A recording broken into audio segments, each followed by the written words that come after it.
Halo, apa kabar Anda hari ini? Ketemu lagi bersama saya Adrian Eman Pratama. Jadi pada kesempatan kali ini saya akan membahas soal kasus mantan Kadif Propam Irjen Pol Ferdisambo yang sudah menjadi tersangka atas pembunuhan berencana ajudannya Brigadir Nofriansah Joshua Huta Barat atau yang biasa disebut sebagai Brigadir J.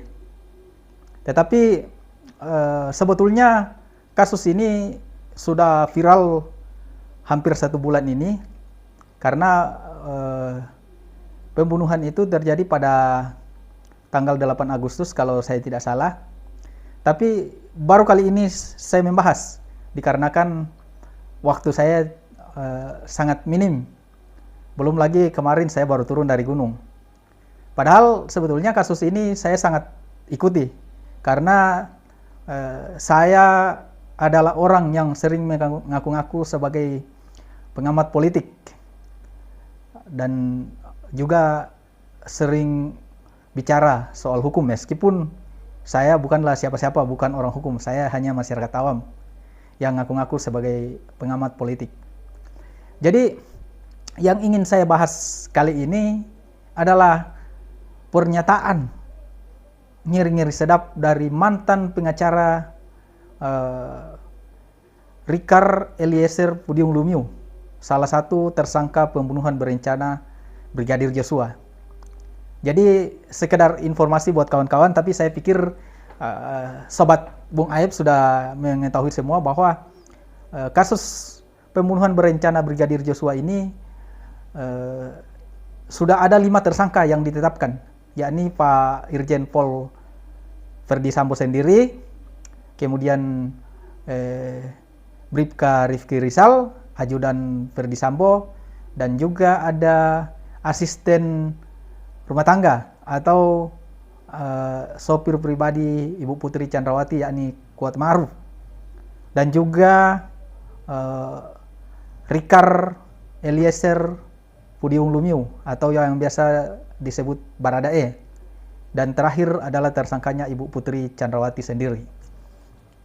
Jadi kelima tersangka ini dijerat dengan pasal pembunuhan berencana, yakni pasal 340, subsidiar pasal 338, junto pasal 55, pasal 56 KUHP. Jadi ancaman hukumannya itu adalah hukuman mati atau maksimal 20 tahun penjara. Jadi begitulah kira-kira soal perjalanan kasus ini. Nah, kemarin Bareskrim Polri sudah mengadakan rekonstruksi di 3 lokasi kejadian, yakni di Magelang dan juga di Duren 3, rumah dinas Ferdisambo yang menjadi TKP pembunuhan Brigadir Joshua, dan juga di Saguling, rumah pribadi Ferdisambo. Jadi Ferdisambo sendiri adalah mantan Kadif Propam yang sudah bukan hanya dicopot dari Kadif Propam, tapi berhentikan secara tidak hormat dari institusi kepolisian melalui sidang kode etik yang dipimpin oleh siapa namanya kemarin, saya lupa namanya itu. Beliau yang membacakan putusan atau mengadili Pak Irjen Pol Ferdisambo. Jadi sebelum rekonstruksi itu, mantan pengacara Baradae atau Rikar Eliezer ini menyatakan di salah satu forum TV One, saya lupa acaranya, tapi kalau saya tidak salah Apa Kabar Indonesia Pagi, Aki Pagi, kalau saya tidak salah, jadi mohon dikoreksi kalau saya salah. Deolipa Yumara mengatakan bahwa yang melakukan pelecehan seksual atau ada hubungan perselingkuhan antara Ibu Putri Chandrawati dengan Kuat Ma'ruf yang kemudian dipergoki atau diketahui oleh Brigadir Joshua. Itulah yang kemudian menjadi motif pembunuhan berencana ini. Nah, jadi seperti Sobat Bung Aib ketahui bahwa dalam kasus ini, motif soal pelecehan ini sangat kencang. Jadi para tersangka baik itu Ferdy Sambo maupun Kuat Ma'ruf dan juga Ibu PC sendiri itu mengatakan menuduh Brigadir Joshua melakukan pelecehan terhadap Ibu Putri Chandrawati. Tapi sayangnya karena yang dituduh melakukan pelecehan ini yakni korban pembunuhan si Brigadir Joshua sudah meninggal. Jadi otomatis beliau tidak bisa memberikan keterangan saksi. Nah, jadi mereka sangat kuat sekali mempertahankan meskipun sebetulnya awalnya kan katanya pelecehan itu terjadi di Duren 3, rumah dinas Ferdy Sambo. Tapi kemudian sudah dibantah oleh Dirtipidum, Direktur Tindak Pidana Umum Mabes Polri, Bareskrim Polri, yakni Andirian Jayana, bahwa tidak ada pelecehan di Duren 3. Nah, kemudian bergeser lagi lokus deliknya. Jadi katanya kejadiannya itu di Magelang. Nah, jadi apa yang disampaikan oleh si Deoli Payumara ini, mantan pengacara Baradae ini, menurut saya ini agak masuk akal. Bahwa yang diduga selingkuh sama atau melakukan tanda kutip hubungan sama Ibu Putri Chandrawati ini adalah justru Kuat Ma'ruf. Kemudian didapati oleh si Brigadir Joshua. Lalu kemudian mereka memutarbalikkan fakta atau cerita, dikorbankanlah Joshua bahwa dialah yang ini untuk membuat marah Pak Ferdy Sambo. Begitulah kira-kira menurut kesaksian Deoli Payumara. Jadi kenapa menurut saya ini sangat menarik? Karena memang fakta bahwa dalam kasus Pak Ferdy Sambo ini tersangka seperti Ferdy Sambo sendiri dan juga Ibu Putri Chandrawati itu sangat kuat sekali mengatakan bahwa ada pelecehan seksual di sana. Nah, itu fakta. Tapi yang menjadi pernyataan, apakah benar, maksudnya menjadi pertanyaan, apakah benar Brigadir Joshua ini melakukan pelecehan seksual? Sayangnya tidak ada bukti yang real dan tidak etis juga karena Brigadir Joshua sudah meninggal, jadi dia tidak bisa melakukan pembelaan terhadap dirinya, sudah almarhum. Nah, kemudian kesaksian Deoli Payumara ini, menurut saya ini lebih masuk akal bahwa Kuat Ma'ruf lah yang diduga selingkuh sama Ibu PC. Beberapa fakta yang menurut saya, kenapa saya bilang masuk akal, karena kemudian waktu di Magelang itu kan tanggal 7 itu Bapak si Ferdy Sambo ini sudah berangkat lebih dulu ke Jakarta. Kemudian nanti tanggal 8 pagi itu menyusul ini rombongan Ibu Putri Chandrawati, Brigadir Joshua dan juga si Kuat Ma'ruf. Jadi ketika mereka masih di Magelang, si Kuat Ma'ruf ini, Ibu Putri Chandrawati, Brigadir Joshua dan Bribka Rifki Rizal ini, disitulah katanya terjadi. Jadi menurut kesaksian si Kuat Ma'ruf bahwa dia melihat Brigadir Joshua membopong Ibu Putri. Lagi-lagi ini tidak bisa dibuktikan karena nggak ada saksi. Hanya mereka tersangka yang jadi saksi. Tapi itu tidak bisa dijadikan sebagai saksi untuk bahan pertimbangan kuat. Nah, karena bagaimanapun mereka tersangka, jadi mereka akan berusaha melakukan atau mengarang cerita untuk membela dirinya. Begitulah kira-kira menurut saya. Nah, kenapa menurut saya tadi bahwa pernyataan atau apa yang disampaikan oleh Deoli Payumara ini lebih masuk akal. Kemudian karena satu, Ibu Putri sendiri terlibat dalam pembunuhan berencana ini. Jadi beliau terlibat sangat jauh. Mulai dari katanya ada rapat kecil dulu di rumah Ferdy Sambo. Kemudian Ibu Putri Chandrawati sendiri juga ikut mengantar atau menggiring Brigadir Joshua ke rumah dinas di mana Joshua dieksekusi. Jadi peran itu menurut saya terlalu jauh. Sementara ini keterangan yang diberikan oleh Kuat Ma'ruf dan Ibu Putri ini sangat mereka sangat dekat sekali. Jadi seakan-akan bahwa mereka mungkin diduga ingin menutupi perselingkuhan mereka supaya Bapak Ferdy Sambo sendiri tidak mengetahui.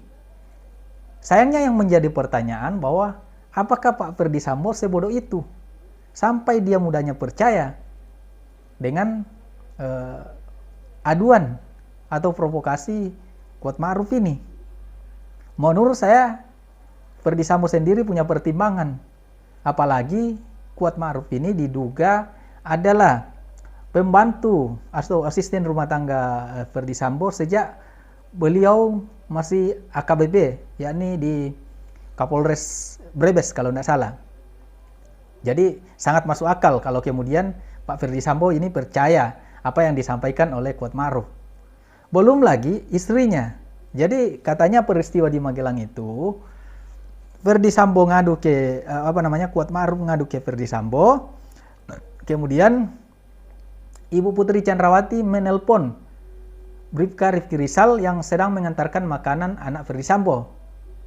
Melalui dia telepon si Baradae atau Rikar Eliezer ini. Nah, lalu disitulah katanya dicocokkan informasi ini. Jadi oleh karena itu menurut saya sangat masuk akal jika Pak Ferdy Sambo sendiri ini mempercayai informasi ini. Nah, akhirnya Ferdy Sambo marah, kemudian merancang dengan secepat itu beliau mengambil keputusan karena beliau ini memang dikenal sangat tegas. Ya, saya tidak ingin mengatakan bahwa beliau psikopat.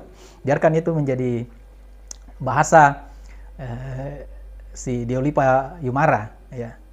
Jadi itu tadi faktanya bahwa mungkin masuk akal karena Ferdy Sambo ini mempercayai informasi dari Kuat Ma'ruf ini, apalagi istrinya sendiri. Kemudian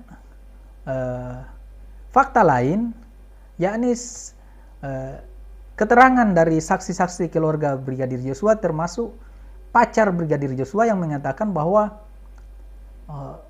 sebelumnya itu ada ancaman terhadap Brigadir Joshua dari skuad lama.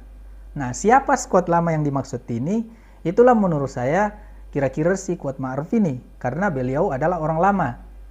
Nah, jadi katanya ada ancaman dari skuad lama bahwa dia ingin dibunuh. Begitulah kira-kira apa yang disampaikan Brigadir Joshua ini terhadap pacarnya saya nggak tahu di Jambi atau yang namanya kalau saya tidak salah itu Vera Simanjuntak.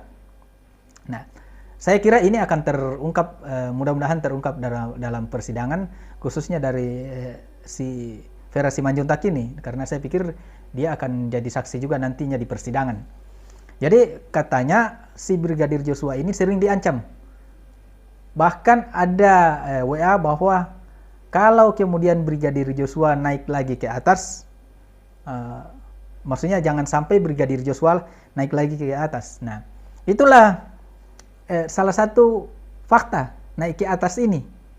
Jadi kira-kira di Magelang itu mungkin naik ke lantai 2 atau lantai berapa, di mana diduga disitulah terjadi perselingkuhan antara Kuat Ma'ruf ini dengan Ferdy Sambo, karena si Joshua ini mendapati Kuat Ma'ruf selingkuh dengan Ibu Putri Chandrawati. Karena menurut saya kalau kemudian memang bukan ini motifnya, kalau misalnya seandainya contoh misalnya ini adalah karena motifnya ya, bahwa Brigadir Joshua ini dibunuh karena Brigadir Joshua ngadu kepada Ibu Putri tentang misalnya contoh ya, misalnya Pak Ferdi Sambo memiliki perempuan lain, kira-kira begitu. Saya pikir Ibu Putri Chandrawati tidak akan ikut terlalu jauh dalam skenario pembunuhan ini. Tapi faktanya Ibu Putri Chandrawati ini juga terlibat sangat jauh, bahkan perannya itu sangat penting, apalagi dia ikut rapat kecil menurut rekonstruksi itu. Jadi menurut saya bahwa memang Ibu Putri terlibat langsung dalam perencanaan ini, bahkan perannya sangat penting, yakni mengajak juga Brigadir Joshua ke lokasi eksekusi. Itulah kenapa saya bilang bahwa sangat masuk akal apa yang disampaikan oleh Dewi Payumara ini. Iya, begitulah kira-kira. Brigadir Joshua ini kan sangat dipercayai oleh Ferdi Sambo dengan Ibu Putri untuk mengawal mereka. Jadi katanya Kuat Ma'ruf ini ingin lebih dipercaya karena dia orang lama. Begitulah kira-kira. Nah, lalu selama ini kan artinya yang disampaikan oleh keluarga Brigadir Joshua ini bahwa ada ancaman. Nah, ancaman itu tadilah dari Kuat Ma'ruf. Jadi kira-kira diduga bahwa Kuat Ma'ruf ini cemburu terhadap Brigadir Joshua sehingga mengarang cerita pelecehan itu bahwa telah melecehkan Ibu Putri Chandrawati. Tapi karena Ibu Putri Chandrawati juga takut, artinya Ibu Putri Chandrawati dan Kuat Ma'ruf ini mereka takut hubungannya diketahui oleh Bapak Ferdi Sambo. Lalu mereka mengarang cerita, maka Pak Ferdi Sambo marah kepada Brigadir Joshua yang sebetulnya itu adalah ajudan kepercayaannya. Nah, begitu kira-kira. Jadi atas dasar itulah kemudian saya mengatakan bahwa ini masuk akal. Karena itu tadi. Jadi kemudian juga soal katakanlah misalnya contoh lain, katakanlah misalnya ada seperti misalnya isu yang sebelumnya bahwa Brigadir Joshua diduga mengetahui bisnis gelap Ferdi Sambo. Itu juga saya pikir Ibu Putri Chandrawati akan tidak terlibat jauh ke dalam seperti itu. Karena kan lagian Brigadir Joshua kan tidak ngomong keluar. Jadi otomatis karir, kalau dia hanya mengadu ke Ibu Putri Chandrawati, ya karir Pak Ferdi Sambo akan aman-aman saja. Selama isu itu tidak ke atasan, ke Kapolri atau Bareskrim misalnya. Oleh karena itu, saya katakan bahwa apa yang disampaikan oleh Dewi Payumara ini lebih masuk akal soal motif pembunuhan itu.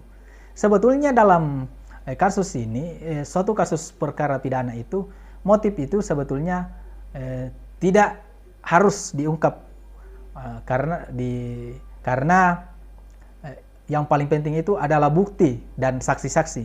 Tetapi motif ini juga penting untuk mengungkap bukti dan saksi atau siapa saja yang terlibat. Begitulah kira-kira menurut saya. Oleh karena itu menurut saya mudah-mudahan kita tetap menunggu proses persidangannya nanti. Jadi seperti apa nanti akan dikemanakan kasus Ferdi Sambo ini, kita akan tunggu itu. Jadi saya pikir masyarakat Indonesia akan mendapat pelajaran hukum dari kasus ini. Semoga kasus ini benar-benar dibuka di persidangan secara terbuka. Begitulah kira-kira. Terima kasih.